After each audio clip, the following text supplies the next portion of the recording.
And now, stay tuned for the mystery program that is unique among all mystery programs. Because even when you know who is guilty, you always receive a startling surprise at the final curtain. In the Signal Oil program, The Whistler.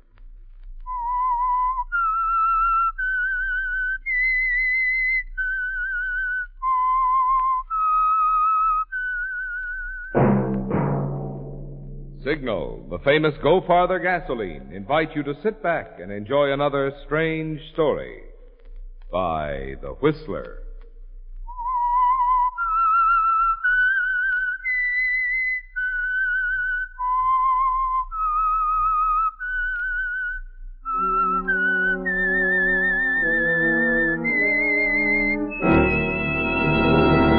I am the Whistler, and I know many things, for I walk by night. I know many strange tales hidden in the hearts of men and women who have stepped into the shadows. Yes, I know the nameless terrors of which they dare not speak. And now for the Signal Oil Company, The Whistler's strange story. Two Smart People.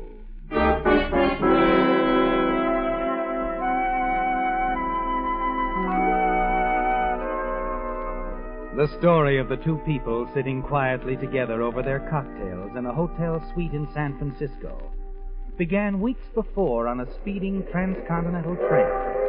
The two people were not sitting together. Corinne Sloane, as a matter of fact, was paying very little attention to the man sitting across the car.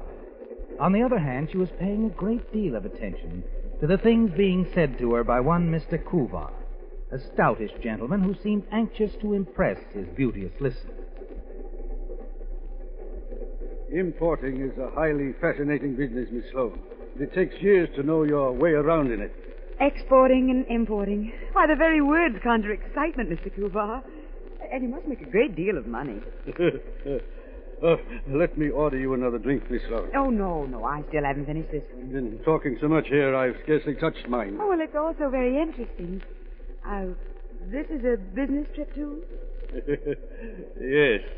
I would say that this little scrap of paper, this bill of lading, my dear, is an open sesame to quite a sum. Bill of lading?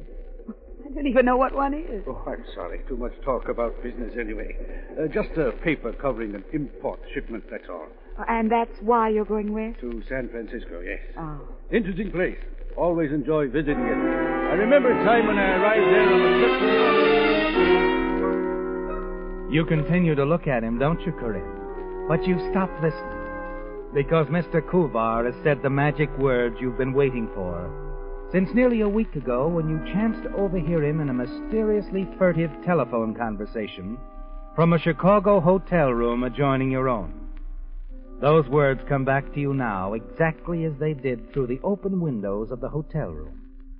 At that time, while he didn't realize it, Mr. Kuvar was standing only the width of a wall away from you and saying, My shipment is due to arrive in San Francisco Saturday. Huh? Yes, I understand.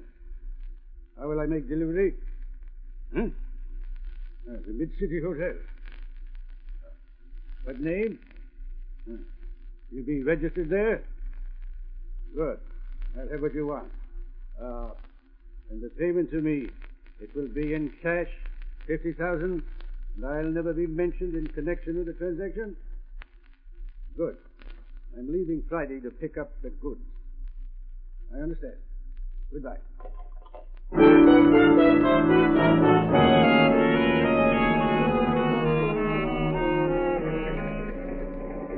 That short conversation you overheard is what brought you on this train, isn't it, Corinne? Caused your accidental meeting and conversations with Mr. Kuvar. And now you're well prepared for your next move. A tiny white tablet hidden in your glove. You glance around the car. There's only you, Kuvar, and the man sitting across the way. Your gloved hand darts out swiftly, passing over Kuvar's unfinished cocktail. And then you sit back, wait, and appear interested in his rambling story. The captain himself said he'd never brought his ship through a worse fog, when suddenly we passed through the Golden Gate, and the fog parted, and there in all its splendor was this beautiful city in the hills. Magnificent, my dear. I'll never forget it. Never. My, you tell it so graphically, I can almost see it in your words. Mr. Cooper, you still haven't finished your drink. Huh? Oh, true, I haven't. That's what you need after all that storytelling. No, I think I've had enough.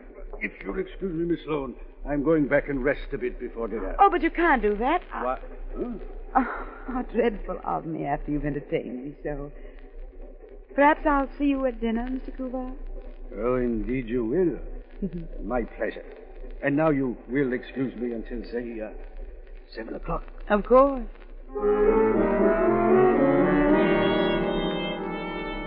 He walks away without touching his drink.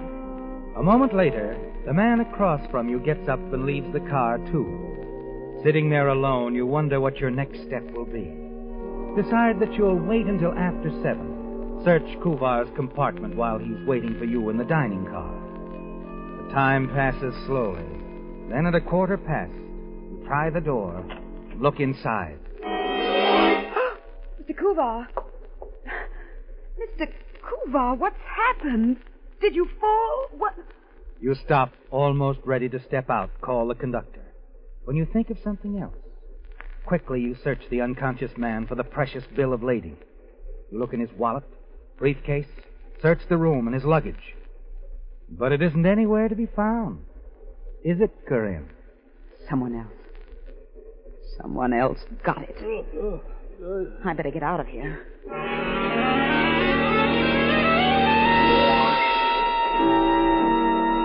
Back in the club car, you sit down, dazed, wondering. Excuse me.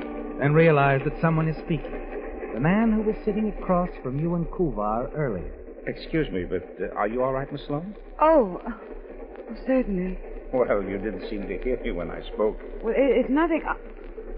So you know my name? Oh, I heard the gentleman you were talking with a little while ago call you Miss Sloane. Did you by any chance lose something? Lose something? Like what? Like this glove. I saw it near the chair when you were sitting with the stout gentleman. Oh, yes, it is mine, thank you. Oh, not at all, Miss Sloane. Say, the train's slowing down. I didn't think we stopped here. Where are we? I'm sure I don't know. Oh, Porter. Yes, sir? Why are we stopping? They're getting an ambulance, sir. A gentleman in car 79's injured. Is it anything serious? Oh, no, ma'am, but we'd never stop here ordinarily. They're going to take him to the nearest hospital. Oh, I see. Oh, the poor chap. I think I'll go ask the conductor if there's anything I can do, even though I just met him. He's... Met who, Miss Sloane? I don't believe I heard the injured man's name mentioned. Sorry, I'm confused. Excuse me. Certainly. No, I'm going to offer to help, too.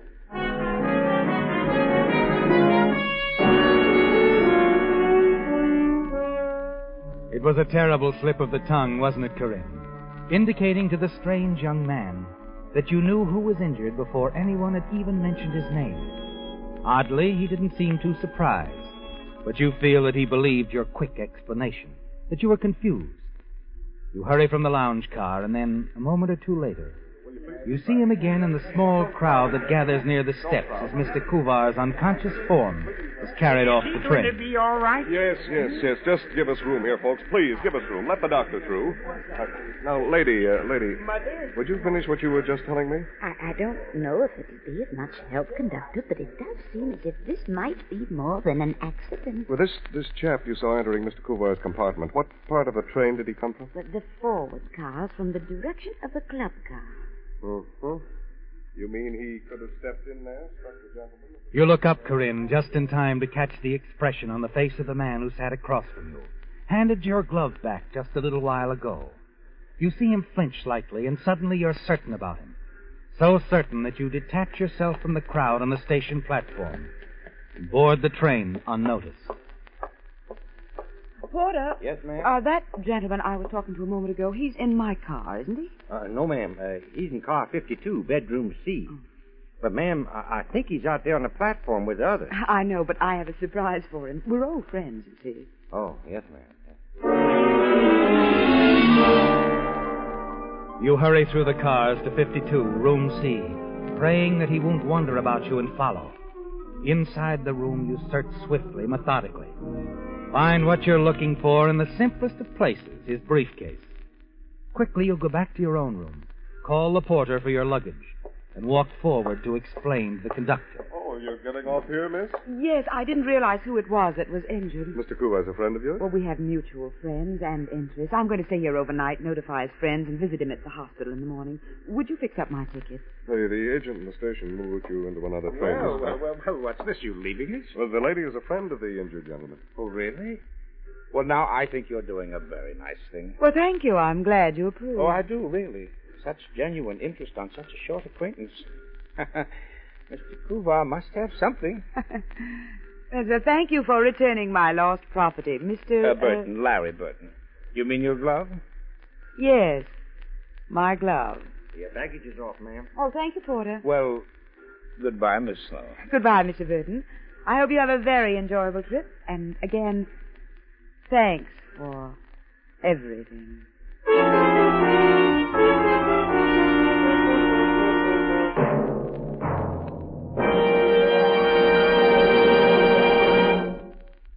The high-compression motors of many of today's newer cars are designed and built to perform best on a premium quality gasoline, such as Signal Ethyl. But if you're driving an older model, maybe you think you wouldn't notice any difference in Signal Ethyl. Well, you'd change your mind if you just see some of the vintage models that fill up at the Signal Ethyl pump and hear the enthusiasm of their drivers. For instance, a chap who lives up in a hilly section was telling me, "You should hear some cars clatter and struggle when they try to pull my hill. But with Signal Ethyl, my 41 model walks right up in high." Another driver of a 39 model remarked, "On cool mornings, I hear some of my friends complaining about hard starting. But with Signal Ethyl, my car starts quick as a rabbit." Yes, folks say mighty nice things about Signal Ethyl because this premium grade of Signal's famous Go Farther gasoline is a real super fuel, scientifically engineered to bring out the best in any car of any age. For proof, just treat your car to a tankful of Signal Ethyl. Then see if you don't feel a difference, a wonderful difference, in Signal Ethyl.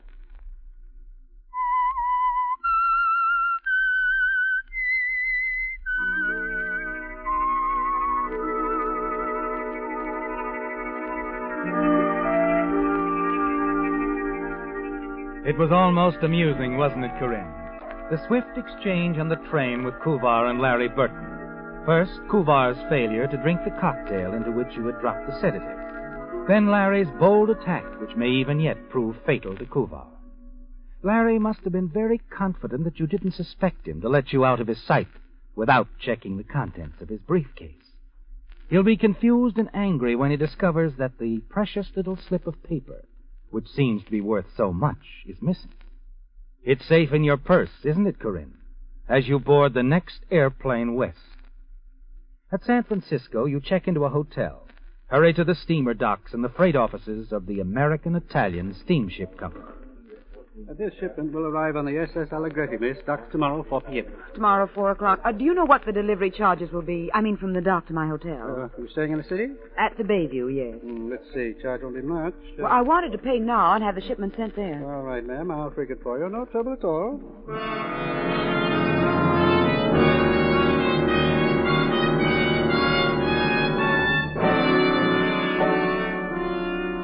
You take a taxi back to the center of town, spend a couple of hours window shopping, stroll through some of the stores, then return to your hotel suite, confident, pleased with the way things have turned out. But the moment you step inside your bedroom, you know something is wrong, don't you, Corinne? Your suitcase on the floor, open, your things scattered about. As you reach out for the phone on the bedside table, the closet door suddenly swings open. Hello. You. Larry Burton's the name, sweetheart. Remember? How did you... I got off the train to stop after you did. Hopped the plane, and here I am. But how did you know where... Finding you was easy. Just a couple of phone calls. You shouldn't have registered under your own name. And now you better give me what I came for. What are you talking about? That little item you took from my briefcase on the train. I want it. I don't know what you mean. Sure you do, honey. Sure you do. Now, look, why don't you be a good girl and hand it over? I told you to leave here. This is my room. Now, look, sweetheart, I don't want any trouble. Well, you'll have more than you can handle if you don't leave. The bellboy's on his way up. I asked him to bring me a paper. Oh, sure. Will you leave? After you've given me that bill of lading, yeah. And if I don't? You better play it smarter. Now, will you leave, Mr. Burton? Just a moment, please. Well? Okay. Like I said, I don't want any trouble. But I'll be around, sweetheart. I think I'll just get myself a room right here in your hotel so I can be real close to you. See you later.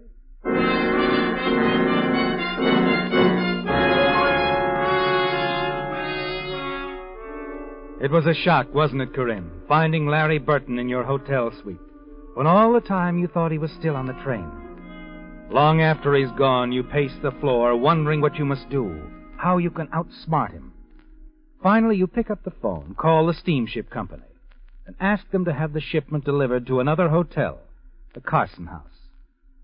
Late that afternoon, you leave your rooms, and as you step out onto the street...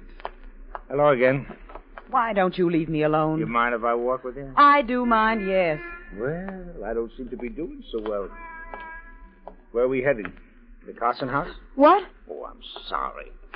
But I just couldn't help overhearing your telephone conversation this afternoon. In fact, I'd been right outside for an hour hoping I would hear it. Open transom, you know. Should watch those things. Thanks for the advice. You're welcome. And I've got lots more advice for you, sweetheart. I'm not interested. Now, look. I've got a proposition for you. Yes? Mm-hmm. You know, Corinne, we'd make a great team, the two of us. Really? Mm-hmm. I knew it from the time I saw you on the train. When you dropped that tablet in Kuvar's cocktail.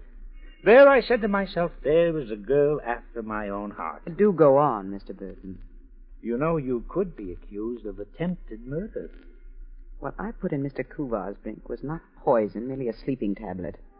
But speaking of murder, have you read the afternoon paper? Afraid not. Mr. Kuvar is dead. Well, that's too bad, isn't it?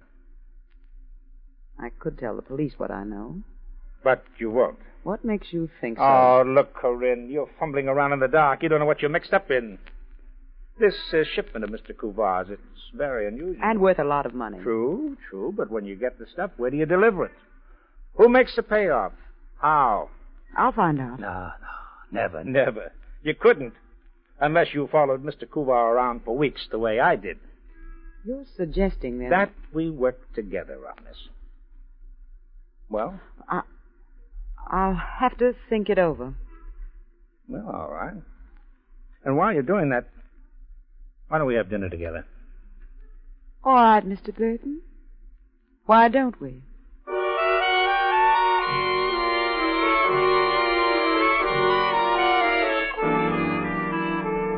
It's the smart thing to do, isn't it, Corinne? Yes, to play along with Larry Burton, get the information you need, and then arrange to get him out of the way and collect the payoff money alone. Dinner with Larry at one of the big hotels is a most enjoyable affair, isn't it?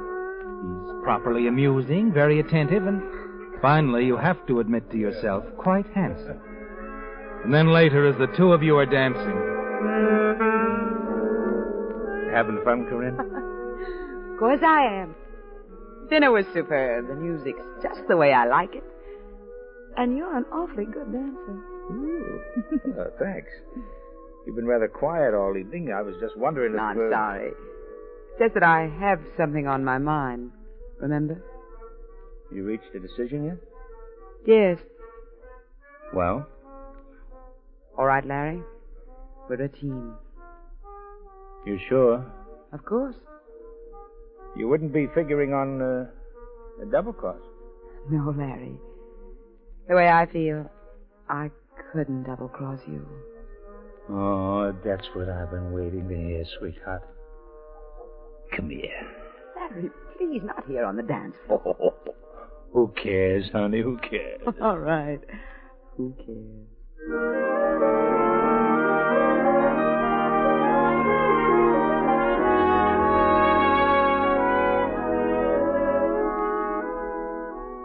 The soft lights, the music, Larry holding you close in his arms and then kissing you, Corinne. For a moment, you almost forgot all the plans you'd made, didn't you? Yes, but only for a moment. When you return to your hotel, you drop into Larry's room for a nightcap. Now, just make yourself comfortable, sweetheart. Thanks. Now, what'll it be? Scotch or bourbon? Scotch, darling. All right, check. One thing. Huh? Who are we dealing with, anyway? You mean on the payoff? That's all right. As your partner, shouldn't I know? Well, I guess you should, sweetheart. Okay, it's a fellow named Arlington. J. Arlington. Staying at the Mid-City Hotel, isn't he? Yeah. Right again. Well, here's your drink. To Mr. J. Arlington. Salute.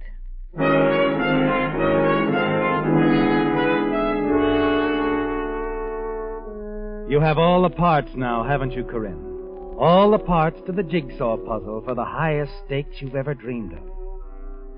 An hour or so later, that same night, back in your own suite, you put through a call to Mr. J. Arlington. Hello? Mr. Arlington? Yes? This is Corinne Sloane, a friend of Kuvar's. He's dead. And so I read in the papers. Shame. I was very fond of him. That's so? We worked together. I see. What's on your mind? Well, he was supposed to call you about the shipment. That's right. So I'm calling you instead. Got the stuff? I will have tomorrow afternoon. All right. Have it delivered to me here at the hotel. You'll have the money. Yes? Good. See you tomorrow, Mr. Arlington.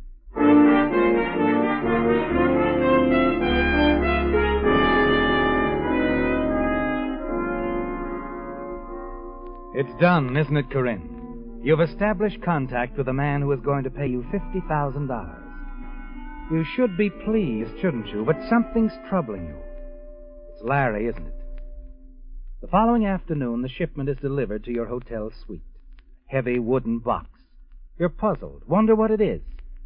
Whether to call a bellboy to help you open it. Then, as you're fixing a drink, Larry arrives unexpectedly, and the two of you open the box and examine the contents. Rugs. Just some Italian rugs. Larry, who'd want to pay $50,000 for these? I told you this was a very unusual shipment. What's this all about? Here. Now, here. Take a look at this rug. This label here, sewed in the corner. No. What about it? It just gives the rug size, value, pattern number, materials used, date of manufacture. Well, just things like that. Yeah, that's what you think. I don't get you. It's a code, sweetheart. What? Those value figures, pattern numbers, and dates are code words. But what? Who? You remember that $250,000 Pemberthy payroll robbery last year? Oh, yes. The money was never recovered, was it? No. But the words and numbers on this label tell somebody where to find that $250,000. Arlington? Right. $250,000. Too bad we can't decipher this. Well, I'll settle for the $50,000. Oh, so will I. Do you know who sent these rugs and this code? You've heard of a gent named Despegos, haven't you? Chris Despegos, the racketeer? He was deported, wasn't he? Yeah, sure. But now he wants some of that dough. Oh, I see, but why didn't he Uncle just... Sam watches people who get mail from certain countries, especially cables and code. So he sends his instructions this way. Rather neat, I'd say. Neat and worth $50,000. And that's where we come in, isn't it? Yeah, that's right, sweetheart. 50-50? 50-50. That calls for a toast, darling. Sure, Corinne. I was going to make the same suggestion. We'll drink a toast to the future, Larry. To us.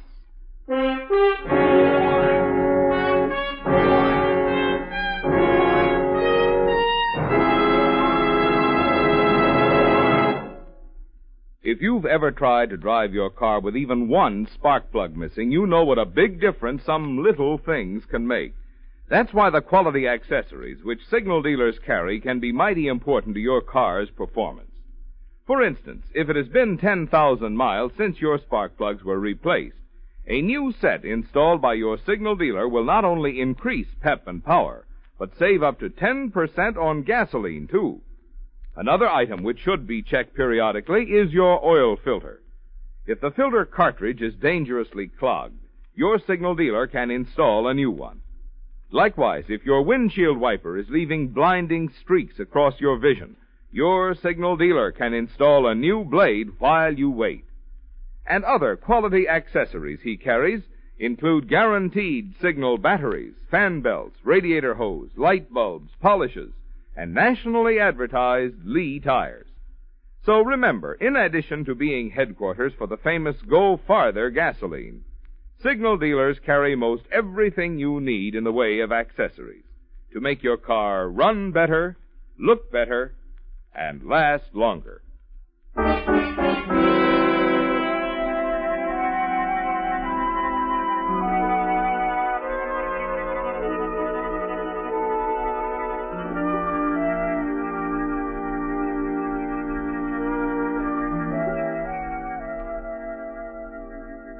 The story of the two people sitting together quietly over cocktails came to an end there in Corinne Sloane's hotel suite in San Francisco. Homicide Lieutenant Davidson, still investigating this strange double tragedy, hours after its discovery, could fit only a few pieces of the puzzle together, answer but a few questions put to him by members of the local press. Who found him, Lieutenant? The maid came in to fix the rooms, discovered the two of them sitting there, both dead. I heard the name Arlington mentioned. How does he fit into the picture? Wish I knew. According to papers found on both Larry Burton and the Sloan girl, they each had an appointment to meet Arlington at the Mid-City Hotel. Both of them? Yeah. And we checked with the Mid-City Hotel. Found out that Burton himself had checked in there as Arlington. You mean Burton and Arlington were one and the same guy? Mm-hmm. They said at the hotel he'd stayed there only long enough to get a phone call from some woman. The late Corinne Sloan, here. Could be. Well, who do you figure poisoned the two cocktails? Corinne Sloan or Burton? It's hard to say. Looks to me like each of them poisoned the other. Just two smart people who outsmarted each other.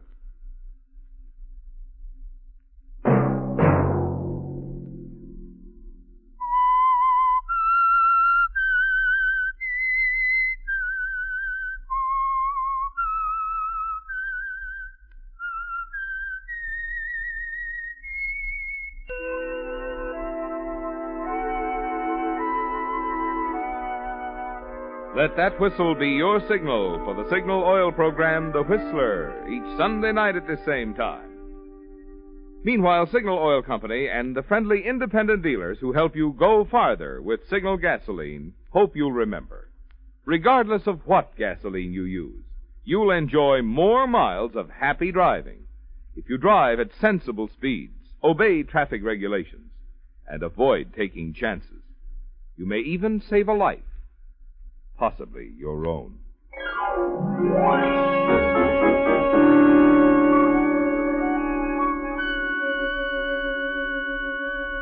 Featured in tonight's story were Bill Forman as the Whistler, Betty Lou Gerson, Wally Mayer, Herb Butterfield, Herbert Litton, and Bill Boucher. The Whistler was produced and directed by George W. Allen, with story by Joel Malone, music by Wilbur Hatch, and was transmitted to our troops overseas by the Armed Forces Radio Service. The Whistler is entirely fictional, and all characters portrayed on The Whistler are also fictional. Any similarity of names or resemblance to persons living or dead is purely coincidental. Remember to tune in at this same time next Sunday, when the Signal Oil Company will bring you another strange story by The Whistler. Marvin Miller speaking for the Signal Oil Company. Stay tuned now for the Horace Height Show, which follows immediately over most of these stations. This is the CBS Radio Network.